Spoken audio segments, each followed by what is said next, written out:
일주일 만에 도내에서 코로나19 신규 확진자가 원주에서 발생했습니다. 강원도는 사회적 거리두기 2단계 조치를 오는 27일까지 유지합니다. 추석 연휴 기간 동해안을 찾는 인파가 몰릴 것으로 예상돼 각 시군이 코로나19 방역에 비상이 걸렸습니다. 동해안권 경제자유구역 망상지구에 민간 사업자 유치를 놓고 특혜 의혹이 불거지고 있습니다. 긴 장마와 잇따른 태풍에 과수농가 피해가 컸는데 정작 피해 보상받을 수 있는 농작물 재해보험 가입은 저조합니다. 안녕하십니까. 뉴스데스크 강원입니다. 강원도 내에서 일주일 만에 코로나19 신규 확진자가 원주에서 발생했습니다. 강원도에 따르면 원주 불온면에 사는 70대가 양성 판정을 받아 도내 누적 확진자는 218명으로 늘었습니다.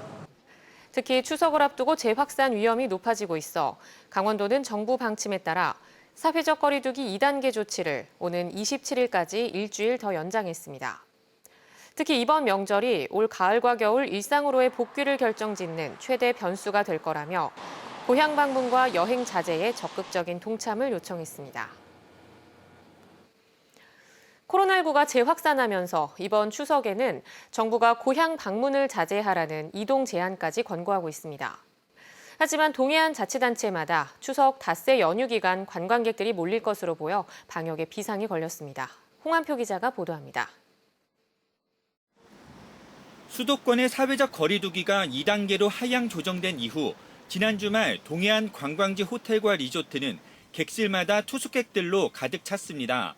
평일에도 객실 예약이 늘면서 로비에는 열 화상 카메라를 설치하고 방문객의 체온을 일일이 재는 등 방역 작업이 한창입니다. 오전에 한 번, 오후에 한 번 이렇게 이제 호텔 전체를 방역을 하고 있고 보시다시피 이제 모든 그 입차 차량은 탑승객 전부를 포함해서 온도 측정을 하고 오는 30일부터 다음 달 4일까지 이어지는 닷새간의 추석 연휴 기간 휴가를 즐기는 이른바 축캉스로 인해 동해안 대형 리조트는 대부분 만실이고 주요 호텔의 예약도 빠르게 늘고 있습니다. 숙박업소마다 높은 예약률이 예상되면서 동해안 주요 관광지는 많은 관광객이 몰릴 것으로 보입니다. 지역에서는 코로나19가 재확산하지 않을까 고민이 깊어지고 있습니다. 지난달 광복절 연휴에는 확진자들이 동해안 관광지를 다녀가 각 시군은 접촉자 파악과 방역을 하느라 진땀을 흘렸습니다. 또 강릉에서는 호텔 직원과 택시기사가 2차 감염돼 비상이 걸리기도 했습니다. 확진자 문자 오는 것도 강릉 시민보다는 다 관광객들 문자 많이 오잖아요. 그러니까 추석 때 막 많이들 온다고 하니까 걱정 많이 되는 것 같아요. 동해안 각 시군은 추석 연휴 기간 그리고 한글날 연휴인 다음 달 11일까지를 특별 방역 기간으로 정하고 코로나19 방역에 집중하고 있습니다. 관광객이 들어오는 버스터미널과 기차역에는 열 화상 카메라를 설치하고 있습니다. 여러 상 카메라를 설치해서 집중적으로 들어오신 분의 건강 상태를 체크해서 안전한가를 확인하고 그다음에 숙박업소, 관광지, 위생업소 이건 모든 시설에 대해서 매일매일 점검을 통해서 지난 5월 초와 8월 중순 연휴 기간 관광객들로 인한 방역 비상사태를 겪은 동해안 지자체는 이번 추석 연휴를 지역 확산의 고비로 보고 있습니다. MBC 뉴스 홍한표입니다. 동해안권 경제자유구역 망상지구는 지난 2017년 개발 사업 시행자가 바뀌면서 면적이 축소되고 지구가 3개로 분할됐습니다. 사업자를 못 구하면 사업 지구가 해제될 수도 있던 상황에서 당시 민간 사업자를 유치했는데 뒤늦게 특혜 의혹이 제기되며 지역사회가 반발하고 있습니다. 김영호 기자가 보도합니다. 동해시 망상지구는 1.82제곱킬로미터가 경제자유구역으로 지정돼 2015년 캐나다의 던디그룹이 개발 사업자로 선정됐습니다. 던디 측은 망상지구 사업 면적을 3.5배 확대하며 총 사업비 1조 1,771억 원의 개발 계획을 발표했습니다. 하지만 갑자기 2016년 말 사업 포기를 선언하고 2017년 초 완전히 철수합니다. 경제자유구역이 해제될 위기에서 동해안권 경자구역청은 사업구역 내 골프장 예정 부지 매입을 조건으로 다시 개발 사업자를 모집합니다. 4개의 사업자가 공모에 참여했는데 예비 사업자로 선정된 상진종합건설은 1.8제곱킬로미터 면적의 골프장 예정 부지를 143억 원의 경매로 낙찰받습니다. 개발 사업자로 지정되려면 경제자유구역 사업 부지의 50% 이상을 확보해야 하는데 경자구역청은 사업자가 추가로 땅을 매입하지 않아도 되게 구역을 조정합니다. 제가 들고 있는 건 망상지구의 토지 이용 계획도입니다. 처음부터 사업 면적을 축소하는 과정에서 개발 사업자에게 상당히 유리한 조건으로 구역이 조정된 걸 알 수 있습니다. 2018년 말 망상지구는 40% 줄어든 3.91제곱킬로미터로 면적이 축소되고 3개 지구로 나눠져 상진종합건설이 모기업인 동해 이시티는 1지구 사업자로 지정됩니다. 골프장 부지에서 떨어져 있는 동해시 소유의 해안가 부지 12만여 제곱미터도 1지구에 포함시킵니다. 경제자유구역법에 따르면 시유지는 무상귀속 또는 공시지가 수준에서 확보할 수 있는데 사업자가 헐값으로 매입할 수 있게 한 겁니다. 좋은 조건의 이 사업자를 선정하는 거에서부터 저희는 경제자유구역청에 의문을 밝히라고 지금 얘기하고 있는 겁니다. 4군데 사업자가 신청을 했다고 얘기를 하고 있는데 그것마저도 4군데에서 어떠한 사업 계획을 가지고 신청을 했는지 저희한테 밝히고 있지 못합니다. 강원도 의회는 당시에 망상지구에 대해 상당한 우려를 제기했던 것으로 확인됐습니다. 2017년 11월 강원도 행정사무감사 회의록을 보면 추가 땅 매입을 어떻게 하느냐, 재무 구조가 부실하다는 지적이 있었습니다. 동해시 의회도 최근 특혜 의혹 해명을 촉구하는 성명서를 발표했습니다.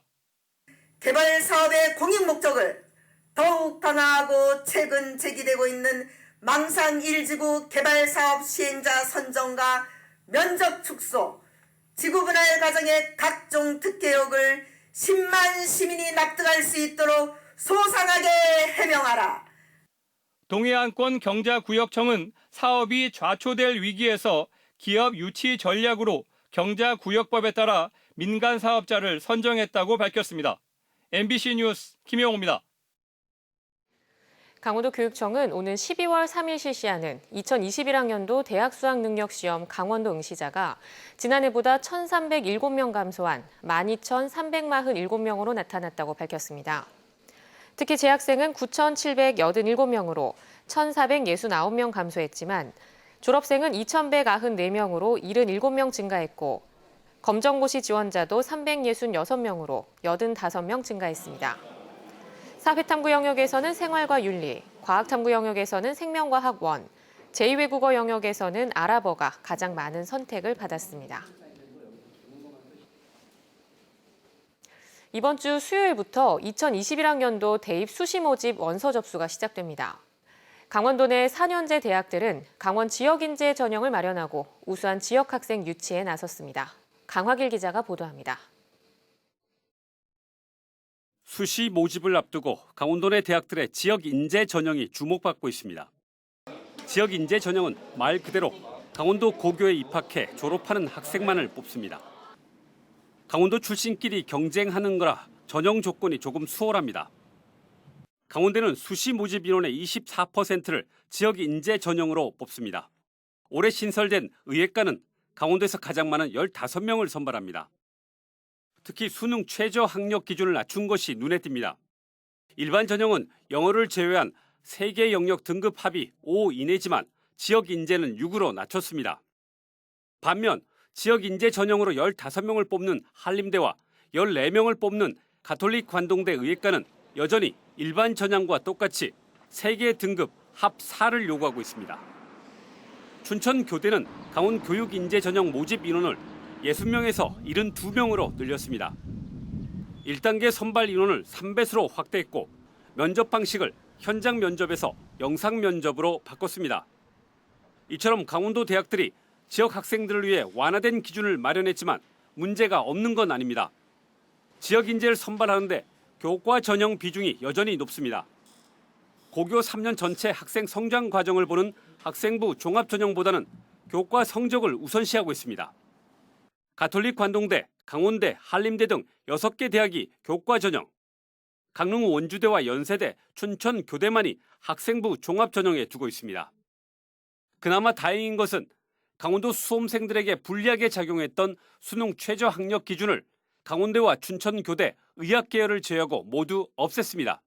최저 등급이 설정되어 있지 않는 대학들은 학과마다 교과 내신 반영 비율들이 다르기 때문에 그 자신이 잘 나온 교과들을 잘 선택해서 지원하는 전략이 가장 좋을 것 같습니다. 강원 인재 전형이 지역 인재 배려라는 본연의 목적을 달성하기 위해서는 지역 대학들이 전형 방법을 유연하게 정비할 필요가 있어 보입니다.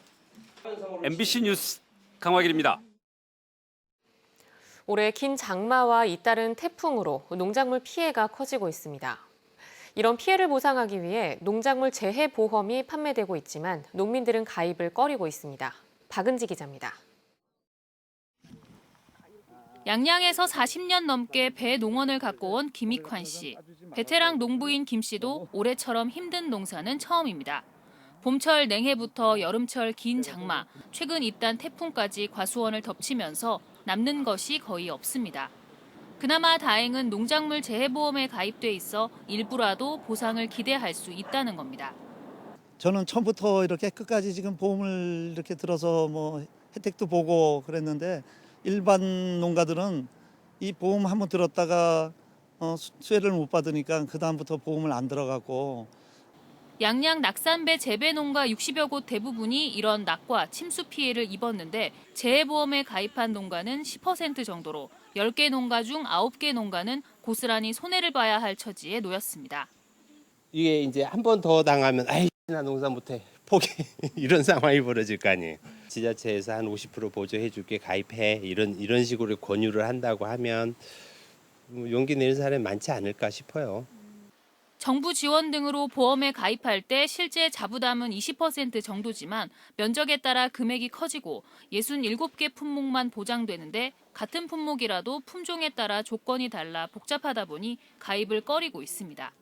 농가 과실이나 재해 원인 등을 따지는 기간도 길어져 갈등이 커지고 50% 정도 반토막 수준인 낮은 보상률도 가입 기피의 주된 원인입니다. 보상되는 조건이 좁고 까다롭다 보니까 제대로 못 받고 이러다 보니까 이제 그다음부터 안 드는 농가들이 많아요. 자부담률을 좀 더 지원을 해드려서 가입률을 좀 높여보려고 하고 있거든요. 지난해 기준 강원도 내 농가의 농작물 재해보험 가입률은 16% 정도로 2018년 22%보다 더 낮아졌습니다. 기후변화로 자연재해가 늘고 농작물 피해는 커지는 가운데 농업을 보호하기 위한 보험 정책의 보완과 가입 지원 확대가 시급해 보입니다. MBC 뉴스 박은입니다.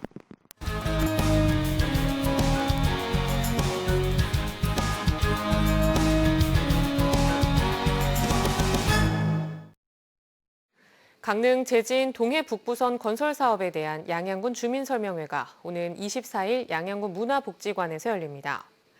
국토교통부가 주관하는 이번 설명회는 강릉 제진 단선전철 건설 사업과 관련한 전략 환경 영향평가서 초안을 공개하고 주민 의견을 듣기 위해 마련됐습니다. 초안 공람은 다음 달 21일까지 양양군청 대외정책과와 양양읍 사무소에서 할 수 있습니다. 강릉 제진 동해 북부선 110.9km 구간 가운데 원산 양양 구간은 1937년부터 1950년까지 운행됐으며 양양 강릉 구간은 노선만 유지돼 있습니다. 삼척 50촌을 세계 지질공원으로 지정하자는 제안이 삼척시 의회에서 나왔습니다. 김희창 삼척시 의원은 오늘 본회의 발언을 통해 동해안에서 가장 긴 강이자 다양한 지질층이 존재하는 50촌을 유네스코 세계 지질공원으로 지정하기 위해 관련 절차에 착수하자고 제안했습니다.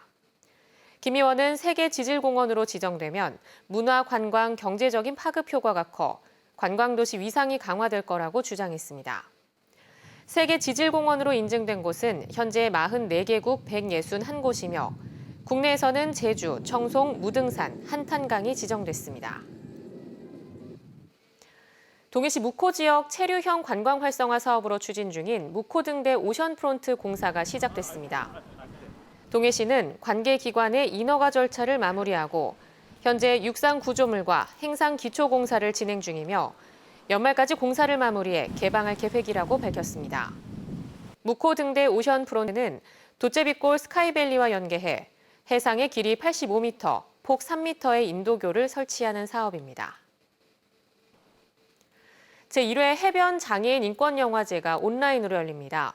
강원 장애인 자립생활센터 협의회와 국가인권위원회 강원인권사무소는 삼척 비치종합공원에서 사전 촬영한 제1회 해변 장애인 인권영화제를 오늘과 내일 유튜브 채널을 통해 방송합니다.